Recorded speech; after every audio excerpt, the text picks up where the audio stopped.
रिमझिम ने पूरे दिल और सच्चे प्यार से अपने हाथों से हलवा तैयार किया था। वह सिर्फ एक मिठाई नहीं थी, बल्कि उसमें उसके जज्बात, उसकी उम्मीदें और समीर के लिए उसका स्नेह घुला हुआ था। उसने हर एक सामग्री को बड़े ध्यान से चुना, हर कदम को प्यार से निभाया, जैसे वह सिर्फ हलवा नहीं बल्कि अपने रिश्ते को मीठा बना रही हो। उसकी आंखों में एक खास चमक थी, उम्मीद की चमक कि जब समीर यह हलवा खाएगा तो उसके चेहरे पर खुशी आ जाएगी और शायद वह उसके दिल की बात भी समझ पाएगा। लेकिन किस्मत को शायद कुछ और ही मंजूर था। जैसे ही रिमझिम हलवा तैयार करके थोड़ा सा पलटती है, अमायरा चुपके से किचन में आती है। उसकी नजर सीधे उस हलवे पर पड़ती है और उसके चेहरे पर एक चालाक मुस्कान उभर आती है। बिना किसी को बताए वह उस हलवे को उठाती है और सीधे समीर के पास पहुंच जाती है।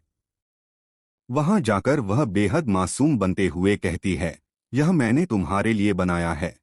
उसकी आवाज में इतनी मिठास होती है कि कोई भी उस पर शक न करे। समीर बिना कुछ सोचे एक चम्मच हलवा खाता है। जैसे ही स्वाद उसकी जुबान पर आता है, उसकी आंखें नम हो जाती हैं। वह भावुक होकर कहता है, मुझे माँ की याद आ गई। यह सुनकर वहां मौजूद माहौल एक पल के लिए थम सा जाता है। उस एक वाक्य में इतनी गहराई और भावनाएं होती हैं कि कोई भी समझ सकता है कि यह स्वाद उसके दिल को छू गया है। लेकिन उसे यह नहीं पता कि इस मिठास के पीछे असल में किसका प्यार छुपा है। उसी वक्त रिमझिम वहां पहुंच जाती है। जैसे ही वह यह दृश्य देखती है, अमायरा को समीर के सामने खड़ा और समीर को उसका बनाया हलवा खाते हुए उसका दिल जैसे टूटकर बिखर जाता है।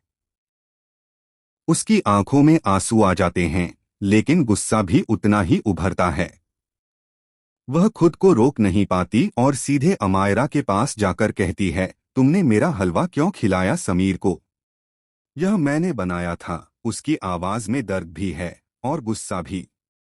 अमायरा, जो पहले से ही आत्मविश्वास और घमंड से भरी हुई है, इस बात को हल्के में लेती है।